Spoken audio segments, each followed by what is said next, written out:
Shalom, senang sekali dapat berjumpa kembali dalam program Bible Study Online CK7, di mana hari ini kita akan melanjutkan pembelajaran kita, saudara, dari Amsal pasal yang keempat. Amsal pasal yang keempat ini berbicara tentang bagaimana nasihat orang tua yang berhikmat kepada anak-anaknya. Dan itu dipandang perlu, saudara. Mengapa? Karena janji tentang berkat Allah itu sampai kepada keturunan-keturunan.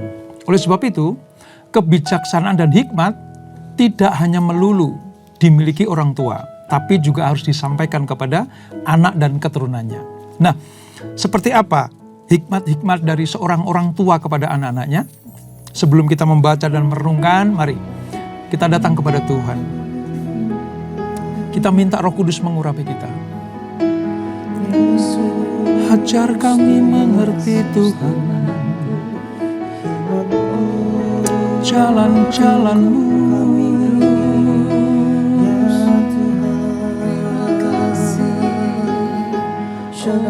tuntunan-Mu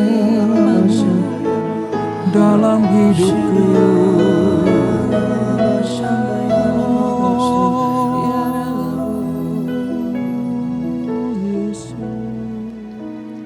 Firman-Mu pelita bagi kakiku, terang bagi jalanku. Firman-Mu pelita bagi kakiku, terang bagi jalanku.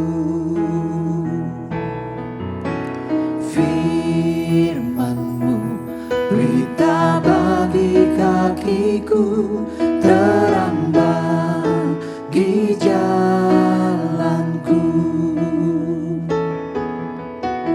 Firman-Mu pelita bagi kakiku, terang bagi jalanku. Waktu ku bimbang dan hilang jalanku, tetaplah Kau di sisiku. Dan takkan ku takut asal Kau di dekatku, besertaku selamanya.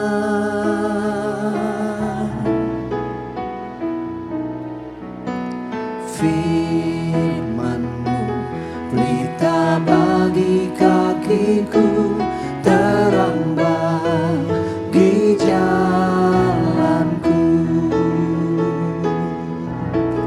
Firman-Mu pelita bagi kakiku, terang bagi jalanku.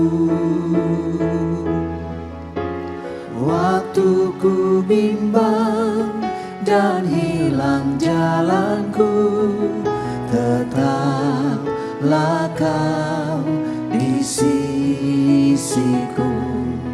Dan takkan ku takut asal Kau di dekatku, besertaku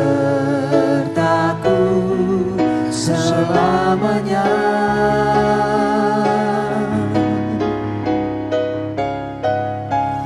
Firman-Mu pelita bagi kakiku, terang bagi jalanku.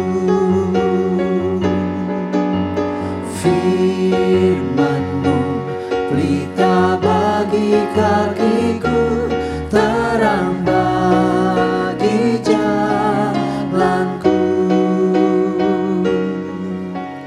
Waktu ku bimbang dan hilang jalanku, tetaplah Kau di sisiku.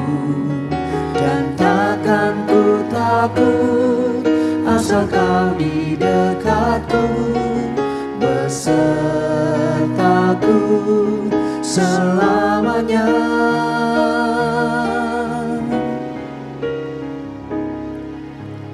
Firman-Mu pelita bagi kakiku, terang bagi jalanku.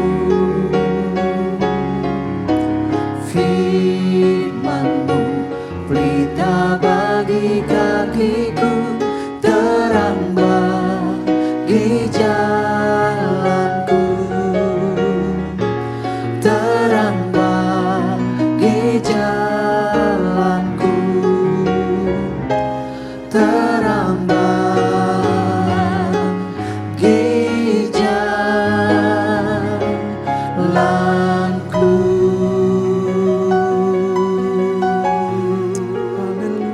Firman-Mu untuk hidup, firman-Mu untuk kami. Yesus Tuhan, Yesus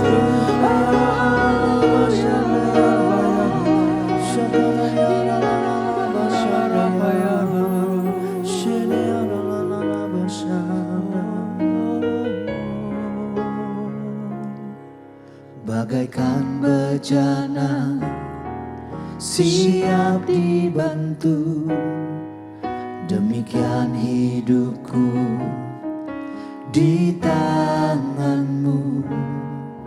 Dengan urapan kuasa Roh-Mu, ku dibaharui selalu. Jadikan ku Allah dalam rumah-Mu, inilah hidupku di tangan-Mu. Bentuklah seluruh kehendak-Mu, pakailah sesuai rencana-Mu. Ku mau seperti-Mu Yesus, disempurnakan selalu dalam segala jalanku, memuliakan nama-Mu. Yesus, Yesus. Bagaikan bejana siap dibantu, demikian hidupku di tangan-Mu. Dengan urapan kuasa Roh-Mu, ku dibaharui selalu. Jadikan ku Allah dalam rumah-Mu, inilah hidupku di tangan-Mu. Bentuklah seluruh kehendak-Mu, pakailah sesuai rencana-Mu. Ku mau seperti-Mu Yesus, disempurnakan selalu dalam segenap jalanku, memuliakan nama-Mu. Ku mau seperti-Mu Yesus, disempurnakan selalu dalam segenap jalanku, memuliakan nama-Mu, memuliakan nama-Mu, memuliakan nama-Mu.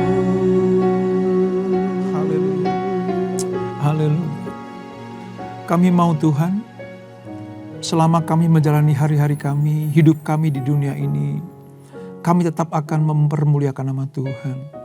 Oleh sebab itu, kami relakan diri kami dibentuk menjadi bejana yang indah, seturut dengan kehendak-Mu.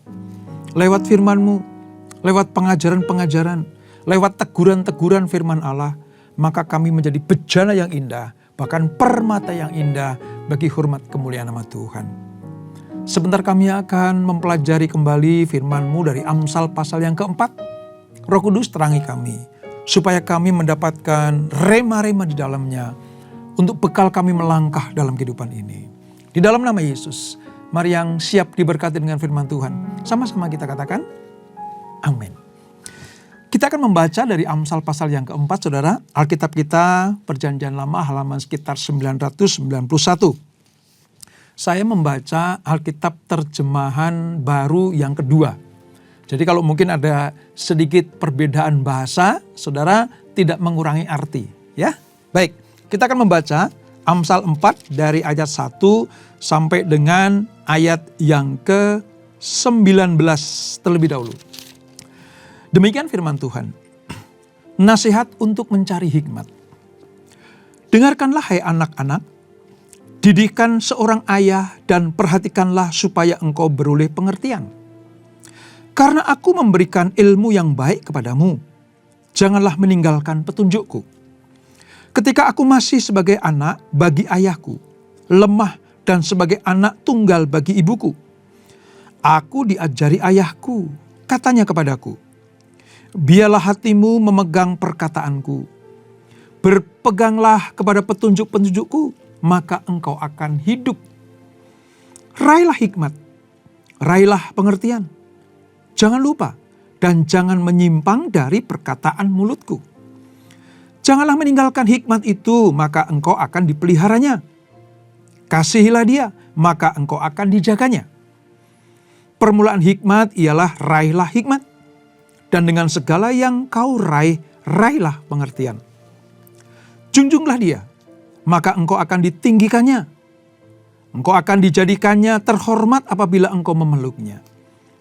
Ia akan mengenakan untaian bunga yang indah di kepalamu, mahkota yang indah akan dikaruniakannya kepadamu. Hai anakku, dengarkanlah dan terimalah perkataanku, supaya tahun hidupmu menjadi banyak. Aku mengajarkan jalan hikmat kepadamu. Aku memimpin engkau di jalan yang lurus. Bila engkau berjalan, langkahmu tidak akan terhambat. Bila engkau berlari, engkau tidak akan tersandung. Berpeganglah pada didikan, janganlah melepaskannya. Peliharalah dia, karena dialah hidupmu. Janganlah menempuh jalan orang fasik, dan janganlah mengikuti jalan orang jahat. Jauhilah jalan itu, janganlah melaluinya. Menyimpanglah darinya, dan berjalanlah terus. Karena mereka tidak dapat tidur, bila tidak berbuat jahat. Kantuk mereka lenyap, bila mereka tidak membuat orang tersandung. Karena mereka makan roti kefasikan dan minum anggur kelaliman. Tetapi jalan orang benar itu seperti cahaya fajar, yang kian bertambah terang sampai rembang tengah hari. Jalan orang fasik itu seperti kegelapan. Mereka tidak tahu apa yang menyebabkan mereka tersandung. Nah saudara, dari apa yang kita baca tadi, sepintas kita bisa melihat bagaimana pasal yang keempat dari kitab Amsal ini merupakan sebuah nasihat yang baik. Nasihat penuh hikmat dan kebijaksanaan dari seorang ayah atau orang yang lebih tua kepada anak-anak atau yang lebih muda. Tadi penulis kitab Amsal, Salomo berkata dalam ayat 1 sampai 4 itu berkata begini. Dengarkanlah, hai anak-anak, didikan seorang ayah. Ini penting saudara. Mengapa? Karena Salomo telah belajar tentang jalan-jalan Allah itu dari ayahnya. Dalam hal ini Daud. Dan kini setelah mendapatkan pengajaran-pengajaran tentang hikmat kebijaksanaan dari ayahnya, tentunya ilham ilahi dari Tuhan, maka Salomo punya tanggung jawab untuk meneruskan pengarahan itu, ajaran itu kepada anak-anak atau keturunannya. Ini sesuai dengan kehendak Allah. Agar kesalehan dan pengabdian yang sungguh-sungguh kepada jalan-jalan yang diajarkan Tuhan kepada anak-anaknya, itu diajarkan oleh orang-orang tua kepada keturunannya. Melalui kehidupan, melalui nasihat, didikan, tentunya teladan-teladan di rumah. Seorang ayah atau orang tua tidak boleh mengalihkan tanggung jawab tentang didikan dan ajaran kepada anaknya kepada hanya sekedar pendidikan formal atau bahkan dibawa ke sekolah minggu saja. Tidak boleh.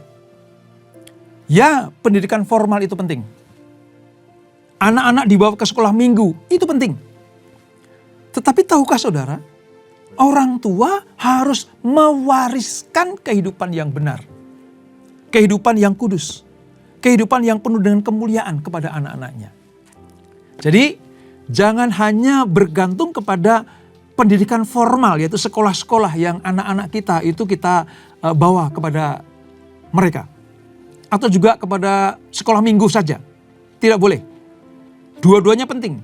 Baik formal maupun sekolah minggu. Tetapi lebih daripada itu adalah orang tua harus mewariskan kehidupan yang penuh dengan hikmat dan kebijaksanaan kepada anak-anaknya. Mengapa saudara? Karena Allah, hikmat Allah itu penting untuk hidup.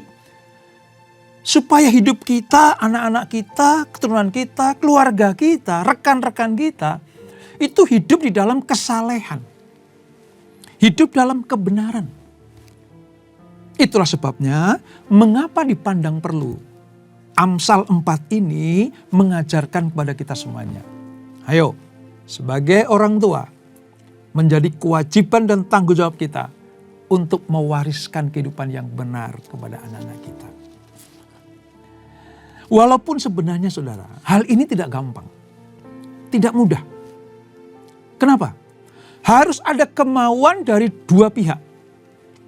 Dari pihak orang tua yang akan mendidik anak-anaknya, dan pihak anak yang mau dengan rela bersedia membayar harganya untuk mendengarkan nasihat-nasihat, ajaran-ajaran, didikan dari orang yang lebih tua, supaya hidupnya selalu ada di dalam perkenanan Tuhan.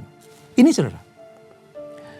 Kalau hanya pihak orang tua saja yang menggebu-gebu dan bersemangat untuk menyampaikan didikan itu, tetapi anak-anak tidak mau mendengarkannya, itu juga seperti bertepuk tangan sebelah. Oleh sebab itu perlu hikmat. Bagaimana orang tua itu menyampaikan didikannya, ajarannya, teladannya kepada anak-anak dan keturunannya. Ini. Nah saudara, dari apa yang kita pelajari ini, menyalurkan hikmat atau kebijaksanaan kepada keturunan kita itu melalui dua jalur. Dua jalur. Jalur yang pertama adalah pendidikan. Melalui pendidikan, orang tua kepada anak-anaknya ini akan mengalami perubahan rohani yang mencakup hal-hal yang baik, saleh, benar, kudus di dalam tingkah laku, dalam pikiran, dalam setiap perkataan, dan dalam jiwanya. Seorang anak harus mendapatkan ini dari orang tuanya. Supaya apa? Supaya anak memiliki hubungan yang baik, hubungan yang intim dengan Tuhan. Karena hanya dengan hubungan yang intim dengan Tuhan dalam didikan orang tua inilah, maka sang anak akan mendapatkan hikmat yang sejati. Orang yang takut akan Tuhan, hasil didikan dari firman Allah, itu akan mencerminkan kehidupan yang benar, kudus dan mulia. Jadi jalur yang pertama lewat didikan. Salomo mengajarkan karena dia pernah dididik oleh ayahnya. Diberikan nasihat, petuah, bahkan warisan-warisan kehidupan. Daud memandang perlu itu kepada Salomo karena Salomo akan menjadi penggantinya. Salomo akan mewarisi tahta Daud, yaitu tahta bapaknya itu. Itulah sebabnya maka pendidikan itu tidak boleh dilupakan. Ironis sekali kalau anak-anak Tuhan melupakan ini, saudara. Jadi sekali lagi, jalur yang pertama adalah pendidikan. Yang kedua, setelah dididik, diberi pengertian, pengetahuan, knowledge-nya, bagaimana cara hidup benar, penuh dengan hikmat, maka anak-anak harus diberi kesempatan untuk hidup dalam pengabdian. Artinya begini, saudara. Pendidikan yang diterima itu tidak akan pernah berarti kalau tidak dipraktekkan. Tidak dilakukan. Tidak dijalankan di dalam kehidupan anak-anak kita. Sebab apa? Hikmat yang diperoleh itu hanya sekedar hikmat yang dipelajari, tetapi tanpa dilakukan itu sama dengan tong kosong. Ya, seolah-olah memiliki hikmat, seolah-olah pandai dan cerdik, seolah-olah punya kebijaksanaan. Tapi kalau tidak dipraktekkan, saudara, itu nggak ada artinya. Nilai-nilai hidup itu dapat dipelajari, tetapi kesempurnaannya adalah kalau dipraktekkan.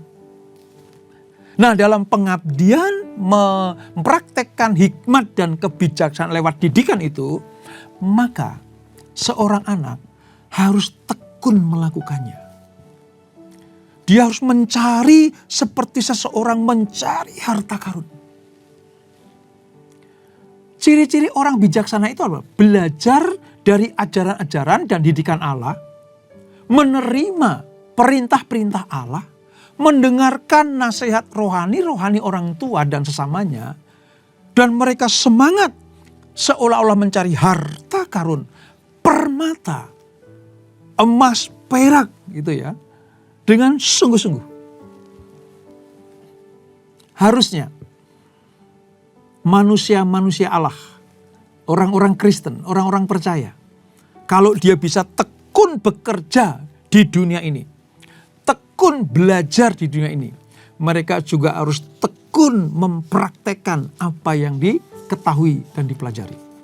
Jadi antara pendidikan, ajaran, dan pengabdian atas apa yang diperoleh di dalam didikan itu harus selaras dan seimbang.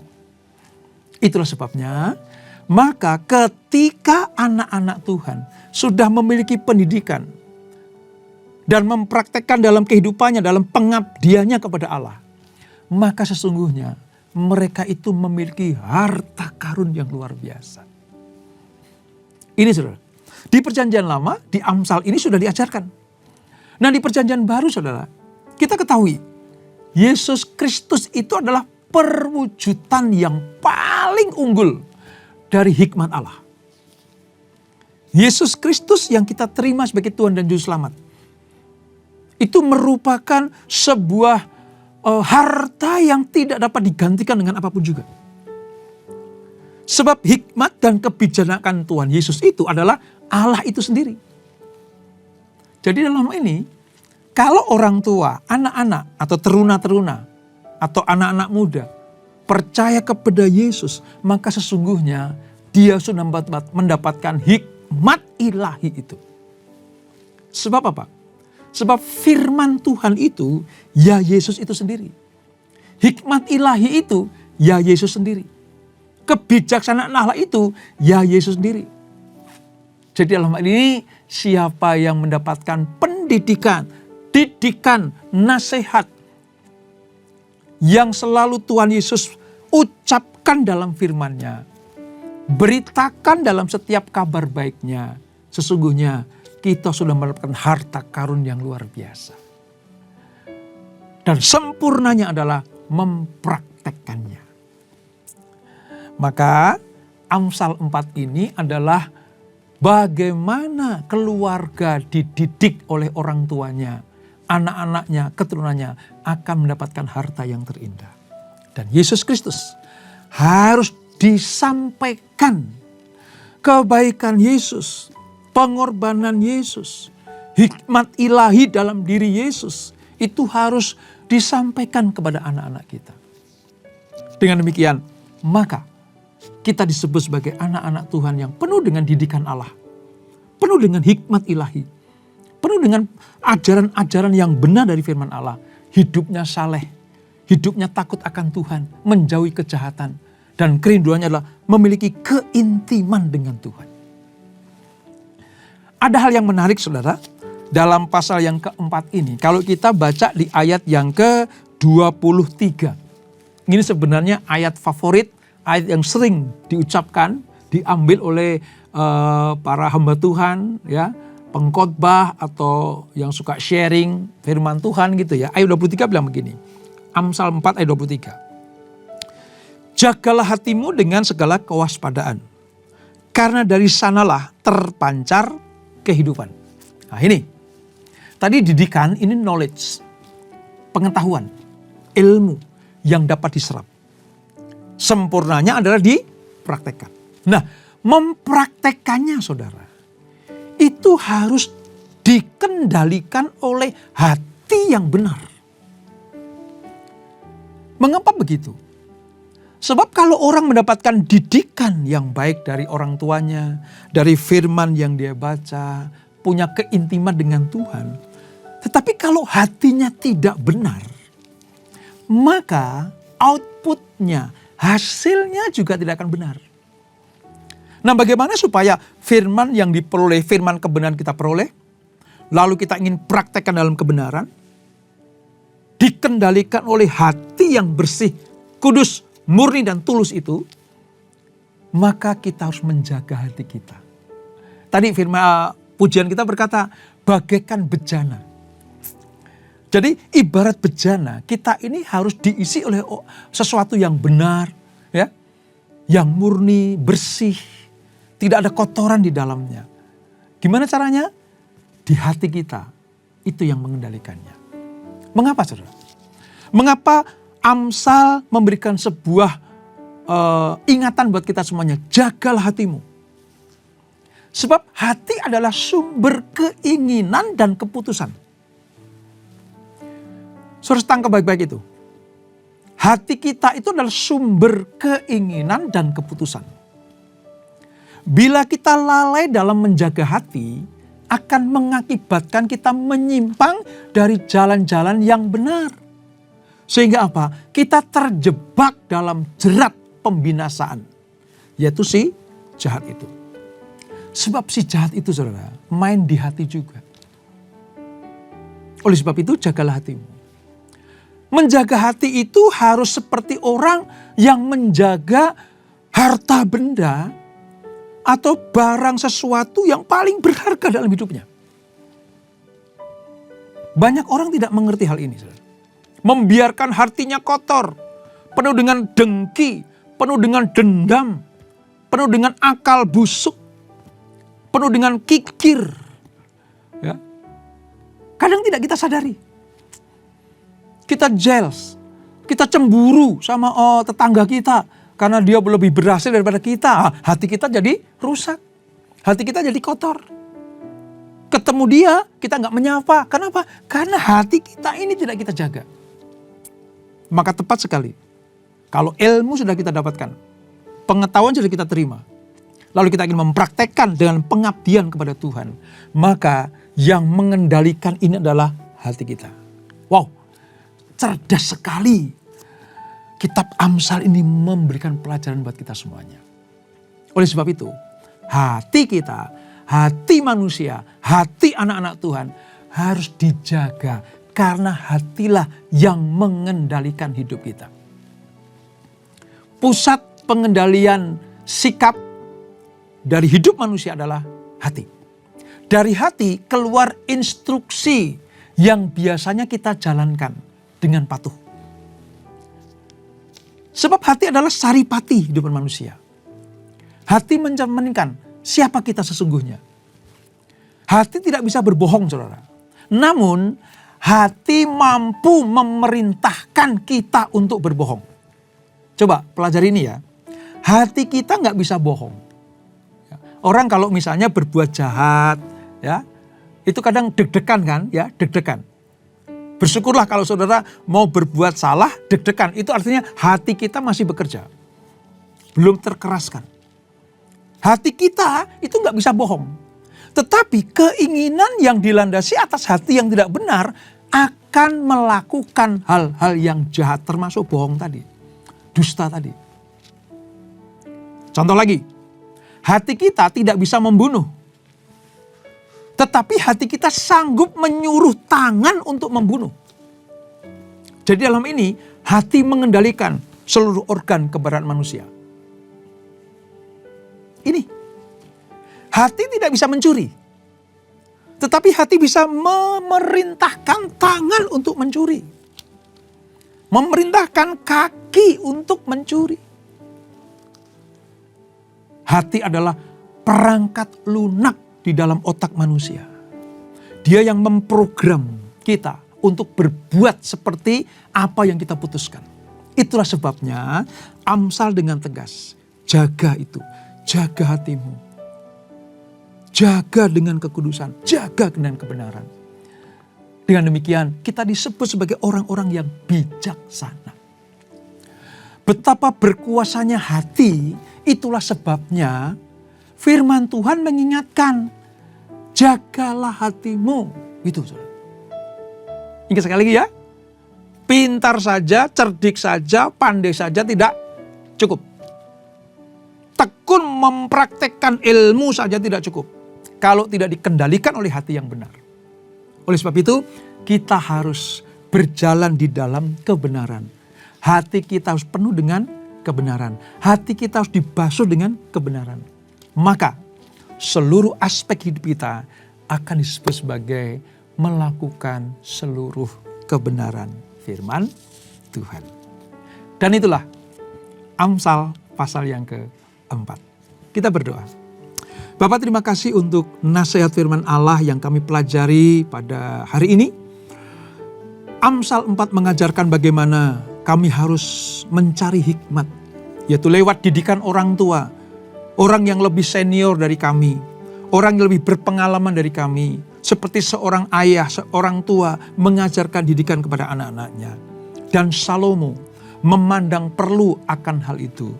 Maka keluarlah Amsal pasal yang keempat ini. Terima kasih Bapak. Kami mengucap syukur atas pengertian-pengertian ilahi ini. Kami tidak cukup hanya diberi pengertian-pengertian, pendidikan, ilmu-ilmu, teori-teori saja. Atau bahkan kami mau melangkah di dalam apa yang kami pelajari. Namun kami diingatkan juga, dikendalikan oleh hati yang benar, hati yang suci, hati yang murni. Itulah kesempurnaan dari hikmat dan kebijaksanaan yang kami perlu dari Tuhan. Ampuni kami Tuhan, kalau kadang apa yang kami lakukan tidak kami dasari atas hati yang benar. Kami tahu sekarang kami harus menjaga hati kami. Terima kasih Bapak, berkati kami semuanya. Dan sebelum kami tinggalkan acara ini, kami siapkan hati kami terima berkat yang daripadamu. Kekasih-kekasih Kristus, arahkan hatimu kepada Tuhan. Terimalah berkat kasih anugerah dari Allah Bapa yang berlimpah-limpah.